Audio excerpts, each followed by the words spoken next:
కోనసీమ వివాదం ముదిరి పాకాన పడుతుంటే ఇక పోలీసులు స్పందిస్తున్నారు.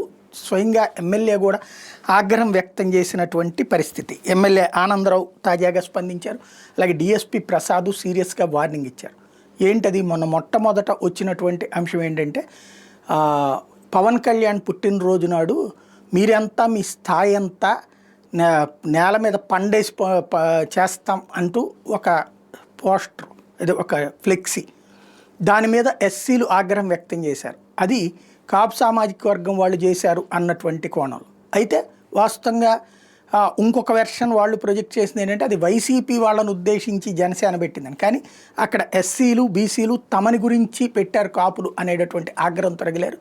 చివరికి జనసేన నాయకులు వచ్చేసి ఆ ఫ్లెక్సీలు చించేశారు.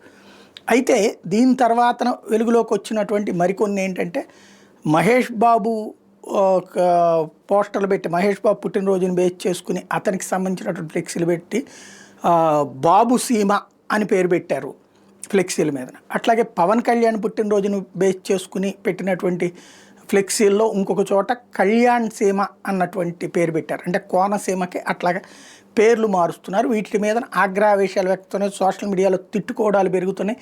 స్థానికంగా కూడా ఘర్షణ వాతావరణం పెరుగుతుంది. యువతరంలోనే ఒకళ్ళనొకళ్ళు ప్రశ్నించుకునేటటువంటి సిచ్యుయేషన్ వస్తుంది. ఇది ఒక అన్రెస్ట్ అట్మాస్ఫియర్ క్రియేట్ అవుతుంది. దాంతో పోలీసులు తీవ్ర ఆగ్రహం వ్యక్తం చేశారు. ఇప్పుడు తాజాగా ఎమ్మెల్యే కూడా తీవ్ర ఆగ్రహం వ్యక్తం చేశారు. ఫ్లెక్సీలు తయారు చేసేవాళ్ళు ఇట్లాంటి స్లోగన్స్ పెడితే వాళ్ళ మీద కేసులు పెడతాం, అరెస్టులు చేస్తామన్న వార్నింగ్ ఇచ్చారు.